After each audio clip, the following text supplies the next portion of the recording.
안녕하세요. 보석TV 오정인 사무장입니다. 보험사가 의료자문을 가지고 어떤 부당행위를 하고 있는지 사례를 좀 몇 가지 소개해드리려고 찍게 됐습니다. 시작하겠습니다.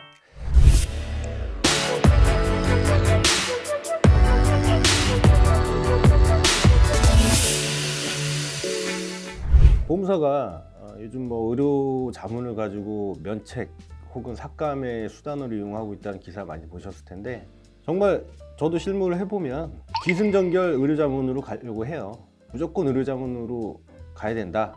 이유가 뭐냐? 이유는 그냥 끼워 맞추기, 그냥 논리도 없습니다. 그냥 무조건 의료자문이에요. 저희 입장에서는 그렇죠. 결과가 정해져 있잖아요. 삭감폭이 어마어마하거나 아니면 안 주려고 하는 거예요. 그렇다 보니까 당연히 저희가 환자를 설득할 명분도 없고 결과가 뻔하다 보니 의뢰인분들은 당신이 의료자문 가자고 해서 동의했는데 이게 뭐냐 라고 하는 욕은 저희가 먹기 때문에, 동의를 하지 않으면 보험사에서는 당연히 이거는 그냥 반송하겠다, 안 주겠다 이렇게 나와버리니까 울며 겨자 먹기로 의료자문을 동의하는 경우도 있습니다. 근데 이런 행위 중에서, 이건 제 사례뿐만 아니라 제 주변에 친한 분들 사례 몇 가지만 추려서 갖고 와봤는데요. 첫 번째는 의료자문 동의를 해달라고 해서 해줬는데 의료자문 결과가 나왔을 거 아닙니까?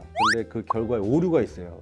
명백한 오류가 발견이 돼서 오류를 지적했더니, 그러면 환자가 중증 상태니까 이거는 서류만 가지고 하는 동시감정 형태로 해서 의료자문을 하자라고 얘기가 됐나 보더라고요.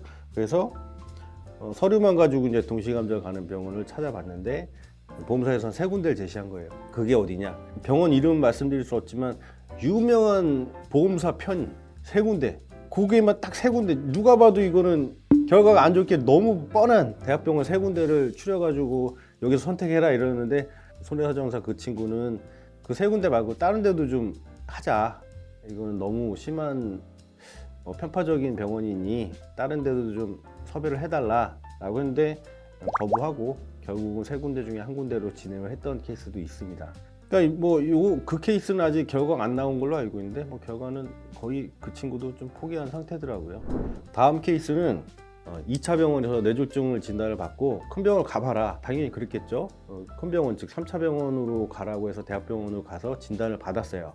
근데 대학병원에서는 경미하지만 뇌졸중이 맞다라고 해서 진단을 발급을 해서 보험사에 청구했더니 이 3차 대학병원 소견도 못 믿겠고 2차 의료기관의 진단서도 못 믿겠고 우리 다 못 믿겠으니 의료자문을 가야 되겠다라고 해서 주치한테 소견을 받아서 내도 그것도 우리는 못 믿으니 그냥 우린 무조건 의료자문 가야 되겠다라고 해서 결국은 3개월 실랑이 끝에 의료자문을 가게 됐는데, 그러니까 우리가 병원을 선택할 수 없고 그냥 당신들 선택하지 말고 의료자문 업체에다 맡기자. 그 의료자문 업체가 많거든요. 그게 어쨌든 보험사에서 일을 받아서 하는 데이기 때문에 문제점이 많습니다. 어쨌든 맡겼는데, 그래서 결과가 나왔어요. 보험사가 2차 병원 소견도 못 믿겠고 3차 병원도 주치 소견도 우리는 못 믿겠다라고 해놓고선 결국은 3차 병원에서도 뇌졸중이 맞다라고 했는데, 나중에 확인해 보니까 의료자문 업체에서 받은 게 3차 병원이 아니라 2차 병원에서 의료자문을 받아가지고 면책을 했어요. 이제 이게 문제가 뭐냐면, 금융감독원에서도 보도자를 통해서 진단한 동급이나 상급 의료기관에다가 의료자문을 맡겨라라고 이제 보도자를 낸 게 있습니다. 이 기본적인 원칙조차 지키지 않고 의료자문을 한 거예요. 세 번째는 의료자문을 가게 되면, 이게 진짜 황당한 케이스인데, 약관에는 피보험자와 보험사 간의 질의서, 그러니까 질문 내용이랑 의료기관 어디로 갈지 이걸 다 협의하게 돼 있어요.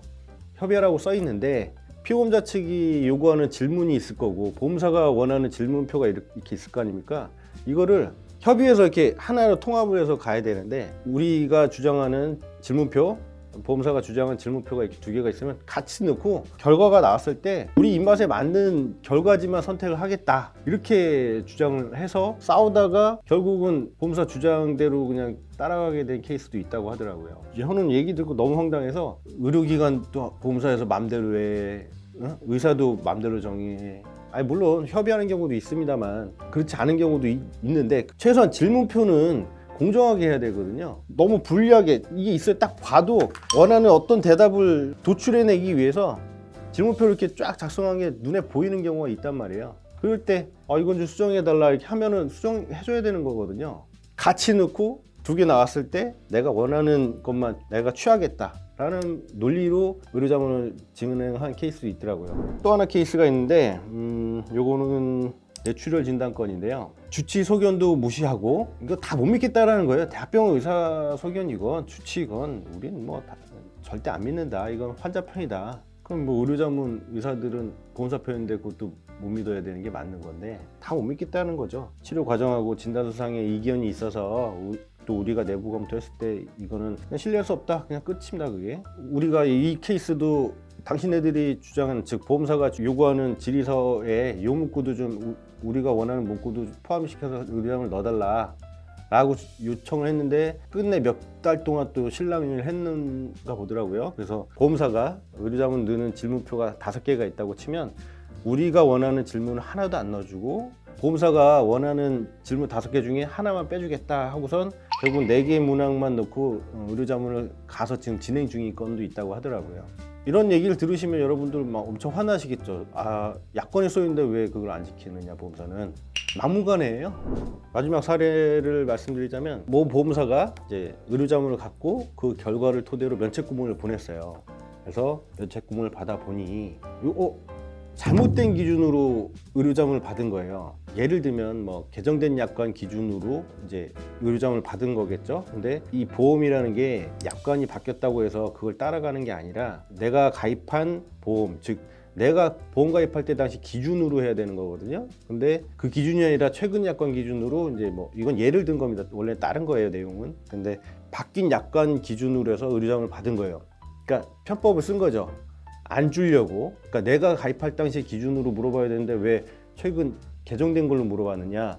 물어보니까 담당자가 아무 소리 못하고 이렇게 하다가 결국은 다시 협의해서 다시 자문을 지금 진행 중인 건도 있습니다. 모르는 분들이 봤을 때는 그렇구나 라고 생각 그냥 인정하고 넘어갈 수밖에 없는 케이스죠. 전문가들도 자세히 들여다봐야 알 수 있는 거니까. 이렇게 모르면 당하는 케이스가 원체 많습니다. 그렇다면 의료자문이 이렇게 뭐 편파적으로 진행이 되고 이렇게 잘못된 케이스, 악용되는 케이스가 워낙 많은데 방법이 없는 거냐, 답답하다 이러시는 분들 많으실 거예요. 지금 저희들도 그런데 뭐 일반인 분들은 당연히 더 답답하고 화가 나죠. 근데 이게 웃기는 게 좀 강압적인 부분이나 잘못된 부분이나 뭐 오류가 있다 하더라도 이런 부분에 대해서는 금융감독원에 이의제기를 신청할 예정입니다 라고 하잖아요. 넣으세요? 그리고 다음에 전화하면 아직도 안 넣으셨어요?